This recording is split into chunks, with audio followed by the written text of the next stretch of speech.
So I think this episode deserves quite a bit of background and setup. Melissa is here with us. One is just an amazing person, and our origin story really is based off of Melissa was a student in one of my master's degree classes, contemporary issues and exercise science. And as I told her before we got on, she's an excellent writer and also an excellent researcher, different topics. And Melissa has a big background, yoga, dance, things of that nature. And she just blew me away when she submitted some work in this master's degree class about yoga and VO2 max. It was like mind blown moment. And I was like, wait a minute. A contribution of VO2 max through yoga. So we're going to talk about that. But first, I want to say, Melissa, thank you so much for spending some time with me today. My pleasure. Thank you for having me here. So I think what will help set this up too is for the audience to understand your considerable background in the topic, and just so everyone gets a good idea what you've been up to for all these years and how we've gotten to this point. Okay, well, thanks. So I actually found yoga through my professional dance career. I was a trained ballerina and I danced professionally for over 10 years. And then that led me to leading my own dance company, a choreography project, where I toured around the United States making ballets for different companies, as well as having my own Bay Area based ballet company. In my first master's program, I had a peer in my cohort who taught yoga, and she was encouraging me to come take a yoga class. And I was a little bit apprehensive because I had taken different styles of yoga before, and I just didn't really think that it fit like the way that I viewed exercise and mindfulness. And she was like, no, no, no, just come take my yoga class. So for background, her yoga class was a vinyasa style dance yoga class. And I loved it because it had so many nuances of dance styles in it. It was in a heated room. There was a sense of community. There was like great music playing. And it just, I went into the experience wanting a workout. And I left the experience with a surprising work in. And ever since then, I have been such a huge proponent of yoga and the ways that it can not only offer a physical practice, but what it can do for the body, the breath, and the mind. Yeah, that's fantastic. And I've yoga has been kind of in and out of my life throughout 25 years. I've always had a tremendous respect for it. And I think, for the purpose of this discussion, which is students and colleagues and clients, the majority of people have, I would say, a pretty a narrow view of yoga. I would say a focus is something that, a mind, body, spirit based practice, but also not thinking about it as technically, and this ties into what we're talking about, a workout that contributes to increasing oxygen consumption to improve VO2 max, which is essentially a gigantic metric of decreasing all cause mortality and longevity practices. And so I wanted to get an idea of how did you come to this with start thinking about like getting this research, because I had never seen this research before. And that's why when more background, I give feedback, a lot of feedback in my classes, and I was writing or speaking to Melissa. I'm like, what is this? Like, this is surprising to me, and this was the start up there. So let's talk a little bit about that. How you discovered this? Well, yoga is a tool for adaptability. So the body wants to adapt. And when we move with intention and breath and awareness, and we repeat those patterns consistently, then the body recognizes itself around balance and efficiency. So VO2 max is just one measurable expression of that. Um, I like to tell my students all the time that the body's primary job is homeostasis. Hmm. So we're continuously recalibrating to keep us balanced. So yoga asana, yoga pranayama, meditation, those are just essentially structured conversations that we're having with adaptive systems.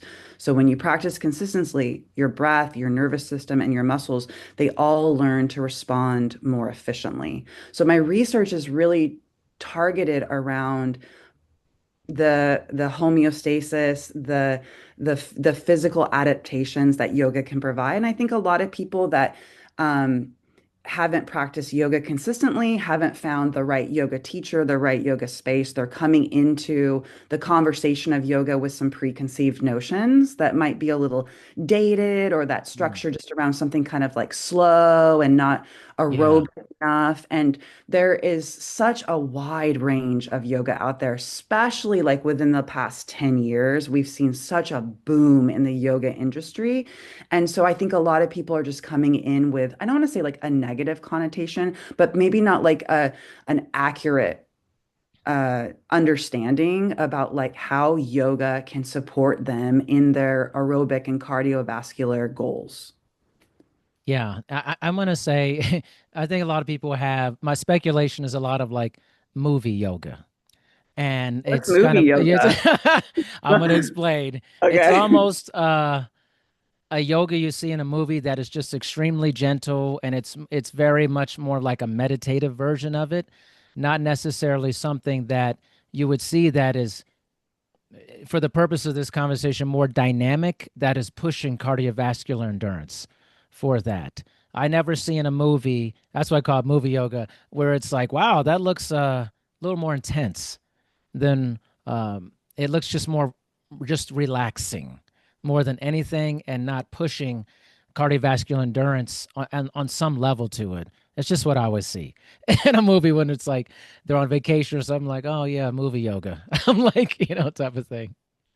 Well, you're giving me like Lillian Fullin PBS Yeah. 1980s vibes right here. That's Yeah. like what Yeah. I'm getting from that. And Yeah. actually, I'm gonna contradict that and say Okay. that that is just one small component of yoga, and there is like such a boom That's in the right.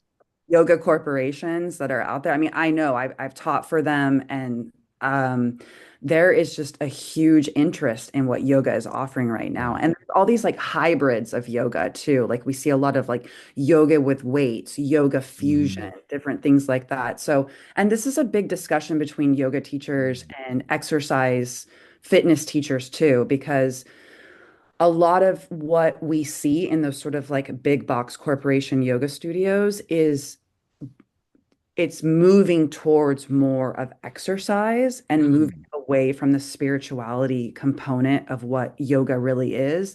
And I think like in the West, what we practice is called an asana yoga. If you were to go to different parts of the world, they're practicing more of a spirituality yoga. Mhm. So there's a lot of kind of like cross messages being sent about yoga.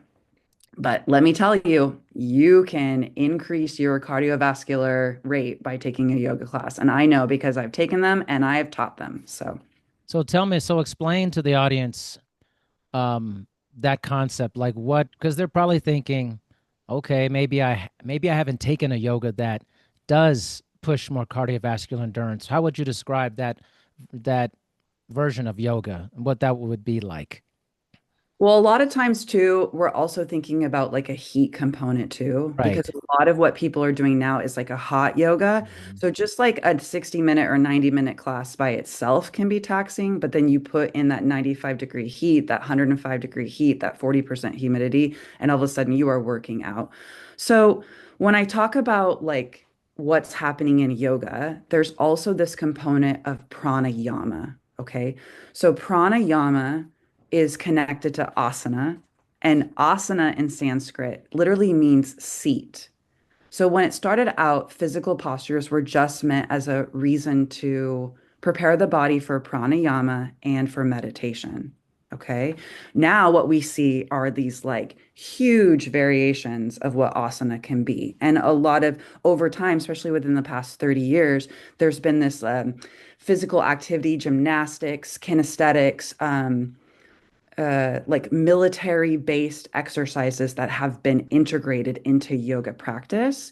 And a lot of that we see is in the asana known as Surya Namaskars. So when people do sun salutations, so like 7 to 11 or 12 poses, and you're moving through a sequence, a dynamic sequence, and every pose is connected to breath. And then we have this pranayama component, which is pranayama in Sanskrit. If we break it down, prana means life force, vital energy, aka breath. Okay. And ayama means extension or expansion. So, what you're literally doing, people think like, oh, you just come to yoga and you breathe in and out. That is not what you're doing at all. Okay. In pranayama, it's about controlling the breath.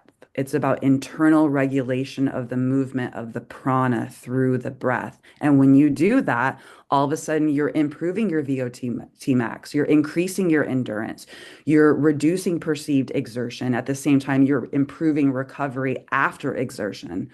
So when you combine breath with movement, the body learns how to stay calm under load, and that's in a way an emotional resilience. So you're doing all these amazing things for your body through physical activity, through breath. That's amazing. That's so awesome. Well said. I definitely have some questions following up with this. So I want to come back to what you said, but I want to also make sure we get into the research, especially the research that was presented to me within the course, because I thought that was really interesting. And so, talk a little bit about that research. And in addition to that, an addendum is in terms of these studies, what is the significance in terms of improvement of VO2 max? What percentage or amount of improvement can we expect based off of the research that we currently have that you presented in there?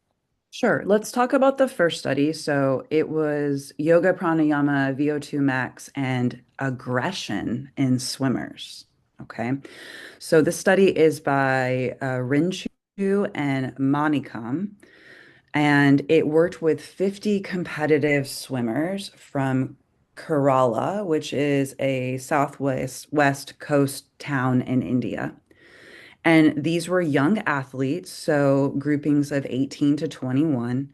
And none of these individuals had had any kind of prior yoga experience. So the researchers divided them into two groups. We had a yoga group and then a control group. And the yoga group practiced asana and pranayama, so our poses and our breath retention. And they did that for 5 mornings a week for 8 weeks. And the researchers measured three variables within that study. They measured aggression, VO2 max, and then flexibility. And so what they found was not only did aggression go down and flexibility increase, but they found a significant increase in the swimmer's maximal oxygen uptake. So the researchers explained that this happened because of the pranayama training. So they reduced re their resting oxygen consumption. They lowered the heart rate for the same workload that the control group was getting. They improved their lung efficiency and breath control, and they enhanced oxygen extraction at the muscular level. So, in essence, yoga made swimmers more efficient, it made them more calm, and it made them psychologically adaptable. So, all extremely important for competitive athletes. I mean, all extremely important for any individual. I Yeah. mean, the one we're behind driving on the freeway, like we would all benefit from a little bit of yoga. We need less aggression on the highway, right? We do. And I just think that like breath itself is just so interesting. I love to tell my students like we're taking anywhere from 22 to 24,000 breaths a day. Okay. And those are all involuntary. Like we're not even paying attention to it. And the times that we are actually thinking about our breath are in silly moments when we're giggling and we're like, Yeah. I can catch my breath, or like somebody startles us and we go, oh, and we lose our breath. Okay. But what yoga teaches you is to be mindful about your breath, to take steady inhales, steady exhales. And as we move through a pranayama practice, there's all these like cool ways that we can manipulate our breath. But 95% of us are just like, we're just up here. We're just Yeah. chest breathers. We're short, shallow breaths. We're not even getting to that like diaphragmatic awareness. And so I think what was happening here in this study is that we see swimmers increasing their VO2 max just by increasing their awareness of their breath. I wonder, so funny, we're talking about VO2 max, but the aggression part actually really tripped me up. Yeah. That and what I mean by that is like, what was the motivation for studying that? The aggression in swimmers. That's curious to me. I mean, but really important, I think, you know? Well, the authors explained that pranayama and the asana, it shifted the nervous system towards that parasympathetic Yeah. dominant. So they were going into kind of the rest and digest instead of that like Mm. fight or flight symptom. And when they did that, it lowered the heart rate, it lowered their psychological arousal, it Hmm. reduced, it better regulated their emotions, and then it reduced that sympathetic fight or flight activation. So aggression didn't necessarily just go down, but it was like a measurable reduction in their physiological and psychological tension that they might have felt like before a big race or something. Yeah. Okay. Gosh, that makes so much sense. I love that study, actually. It's just so, I mean, when you presented that, I was like, what? It's not often I'm presented with something I'm like, I literally have never heard of this before. It was amazing.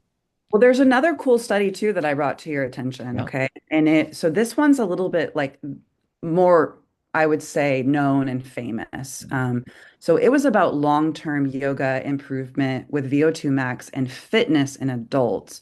So this study is by Udon, Vankade, and Fatale, and it's one of the largest yoga and physiological studies out there. So it actually had a big sample. It worked with 200 adults ages 30 to 50 who practice yoga 1 hour per day, 6 days a week for 6 months. Okay, quite the commitment.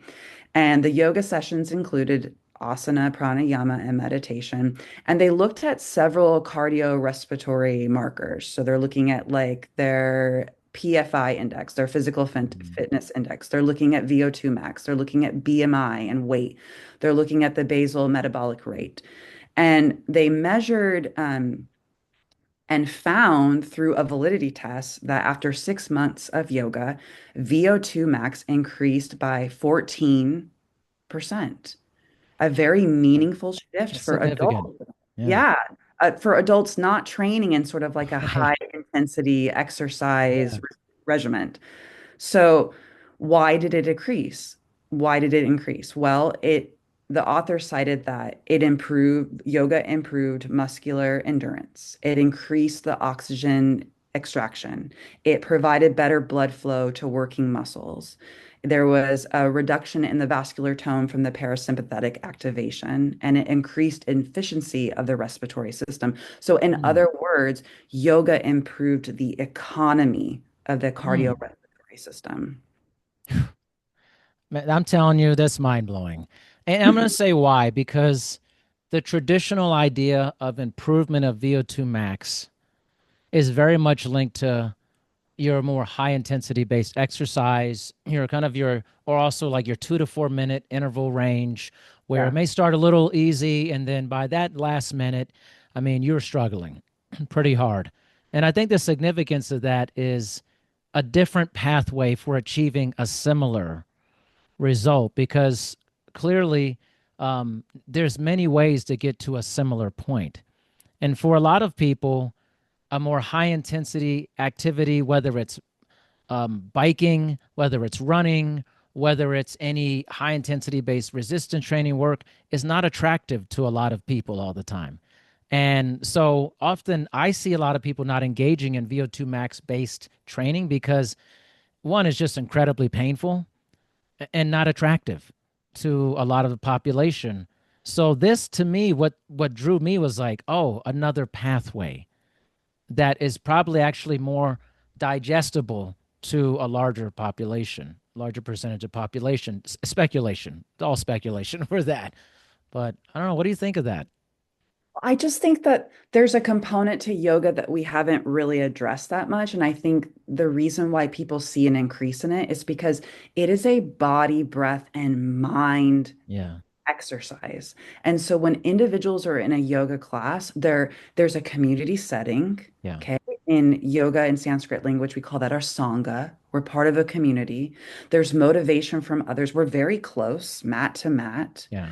And there is a lot of things that are happening psychologically within us that are being motivated by the words that the yoga teacher is speaking. So there's like years and hundreds of years of philosophy undertones behind this sort of westernized modern workout that's happening. And a lot of times people are connecting to these philosophical elements just through the simple practice of these asanas. Okay. And one of the things that people are connecting with is something called tapas. And no, it's not an expensive small plate of food that you get at a restaurant. Okay. This is known as our discipline or our austerity. Okay. It's literally my favorite thing in the world that I tell my students all the time. It's commitment. It's doing the thing that you said you were going to do long after the mood that you set it in has passed. So there's a commitment that's happening because it in your yoga practice because strong looks different in yoga. Okay. It's not like going and lifting a bunch of weights or like running for miles and miles or biking for miles and miles. It's the ability that at any point you're standing in a pose with your arms out and you could just drop your arms and go get French fries or go text message a friend or something, but you don't. You stay committed in this pose and you push yourself to the edge. And that's what's happening through that, this psychological connection that's expanding everything within you from a physical, the basis, lowest level physical gross body, all the way through your subtle bodies. And so I don't know if I correctly answered your question. I do want to just talk about the component of the psychological connection that's happening within yoga that's really important. And that's why we see people continuing. That's why we Yeah. see people making a difference physically with VO2 max consumption and expansion, and also in terms of like aggression, like in the first study Yeah. people are shifting their way that they're looking at themselves, and Yeah. that's helping that the way that they're looking at others. Because what's happening on the mat, all that good stuff, you take that out in the world, and then that's what helps you not freak out when you're sitting in traffic. Yeah, yeah. I think I'm gonna get back to the question part a little bit, but I think that's one of a larger benefit of exercise in general is in addition to that is it helps you become hopefully if you're doing a consistent practice of exercise should make you feel better inside your body, outside your body and better and become better to other people in your life through that practice. We've often associated the practice of any exercise or movement with just a very physical outcome for this instead of an outcome that's more holistic for that. And I think back to the question a little bit, you did answer, you added a lot of layer to it, which is great. I think with the pathway is people haven't seen this why is at least interesting. I can only speak for myself and my knowledge, just observationally, that the most people I know, they don't look at yoga as something that will improve their VO2 max. They're not entering into it going, I'm doing this practice because it's going to actually add to that. This is again just the group of people I know and my observation. Yeah. It's always looked at as I'm going here to like center myself, kind of a meditative practice, but and they're not looking at it as this very large, like 14% change. That's big. That's actually really big. And so I think turning that, you could actually get even more people into it if they saw that aspect to it as well, the VO2 max, because you're going to get a lot of people who are like exercise physiologists. That's what they're looking for, that type of aspect too. I think that has a massive ripple into participation and of people who may not come to the practice through maybe more traditional means, but like, hey, I can improve my VO2 max and get these other benefits. That's amazing. Yeah, better breathing, better stamina, calmer nervous system is exactly what that research is Yeah. capturing and indicating when we see VO2 max improvement. Yeah. And the exciting thing is that yoga just doesn't like make you more flexible or more Right. peaceful. It literally can make you more aerobically efficient. Yeah. And that to me is that's amazing. Because I had never really associated that myself, the aerobic efficiency, but it's another great uh, benefit of yoga practice that has not been promoted. And just in my space, for 25 years, I have known tons of people who have taught yoga. I've hired yoga instructors for clubs I've run. Not one yoga person has ever talked about aerobic efficiency in my time with that. And I think that language, that talk, actually will speak to a lot more people who are into that aspect of exercise. Yeah, I mean, yoga is a structured aerobic exercise program. And if it's not being portrayed that way, then it needs to be marketed that way more. And I Yes. hope this conversation, this discussion that we're having can ripple out and more individuals can understand that this is occurring through yoga, Yeah. pranayama, and meditation. I totally agree. I wanted to come back to something because I was just curious about your thoughts about this. You had talked about the Western aspect of Yeah. yoga, and I know a lot of people have a lot of feelings about, yeah, I think you know where this is going, the spiritual nature of yoga, the intertwining of that and the practice and the spirituality versus maybe, as you said, about kind of the removal of more of the spiritual practice, but more of just the exercise. What are your thoughts? Is this positive, negative? What are you feeling about this? Neutral? Oh my gosh, we could spend hours, years talking about this. The dialogue is so nuanced, and I think when it comes down to it, the best thing to do about this conversation is to educate yourself. So Mm. if you're unsure, it's important to have a base understanding, like what we practice right now in our westernized culture, like that is not yoga. Like yoga, the the timeline of yoga is even the conversation of it is completely challenged all the time. Is it 10,000? Is it 7,000? Is it 2,000 years? I mean, literally what we practice now in our westernized culture, it's about like little over 100 years. Okay. Okay. This is when yoga was brought to the West, and it was brought by Indian philosophers that were helping us at a time when a lot of us were seeking sort of new ways to look at the world. But we have luminaries like Krishnamacharya, Patabi Joyce, BKS Iyengar, and these individuals created an offshoot of asana-based yoga. And over time, it's taken on this nuances of gymnastics, calisthenics. We see high to low planks, like in military type Yeah. activities. Okay. It's manifested so much. And with that, a lot of the roots of yoga have gotten lost. So we've lost the philosophies of yoga, and it's progressed into something more modern, exercise based. Okay. But the long answer to your question is, if it works for you, then there's something in there that's important, and you should listen to that. And if a teacher of yoga, it's their duty, it's their responsibility to be educated in where yoga came from and also the way that yoga adapts based on what the culture needs. Okay, so if a good teacher is able to bring in what worked in the past, but what's presently needed for the future, for the present student, then they're doing the right thing. It's honoring the roots, but at the same time staying relevant and present to what the community and the culture needs in the present moment. Well said. Man, Oh, thanks. just like class, just like in class, I'm telling you. I'm curious what your thoughts are on why, I mean, this is a big question, why the spiritual aspect of yoga has become less and less over time in Westernized versions of yoga. Oh my gosh. I mean, I think and sitting here like as like a white woman who's Mhm. never been to India, never studied with these, type of guru type individuals. I think there's a lot of fear of appropriation. Mm. I think there's a need to respect the past of it, but also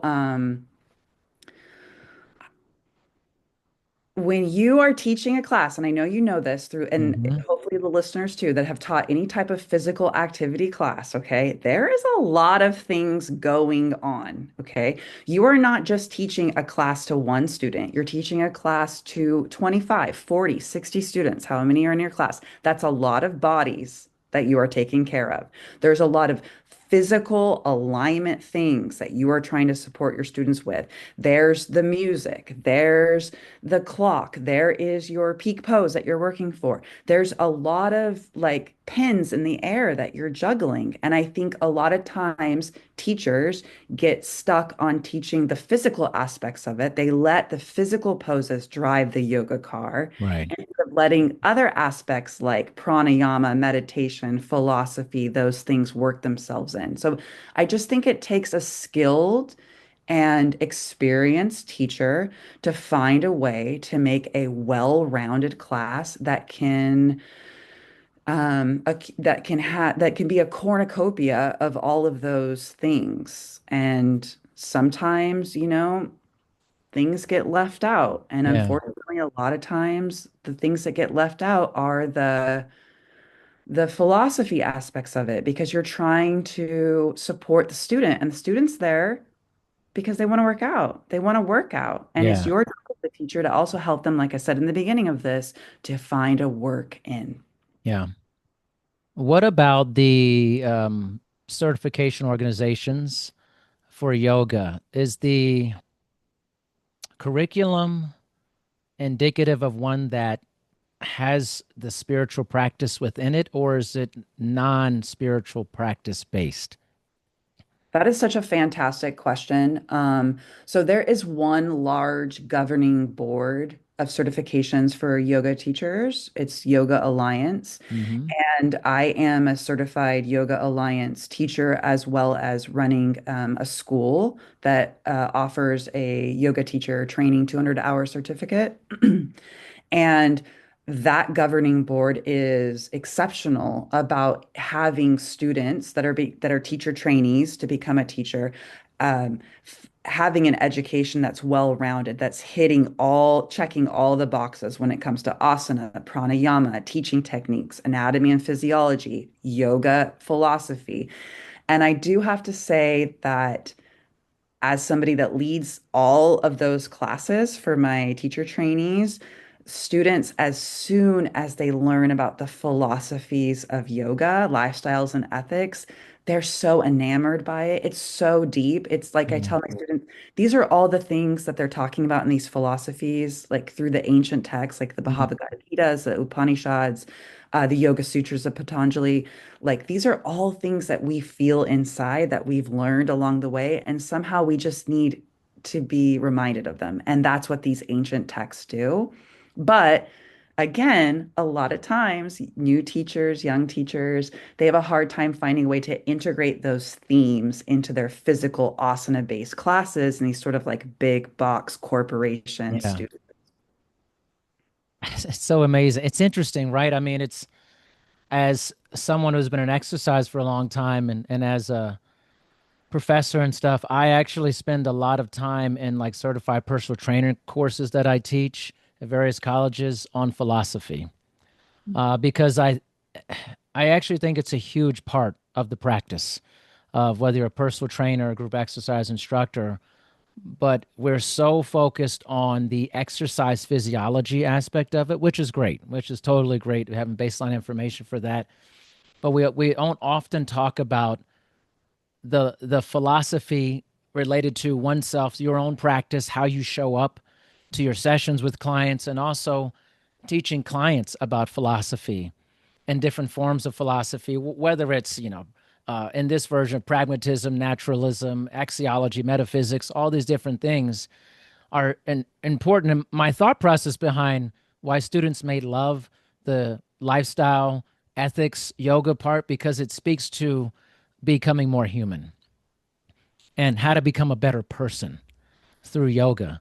And I think all exercise should be uh, an instruction on how to become a better human being for that, for the practitioner, for the instructor, all those things. But we often try to push that away from the curriculum quite a bit.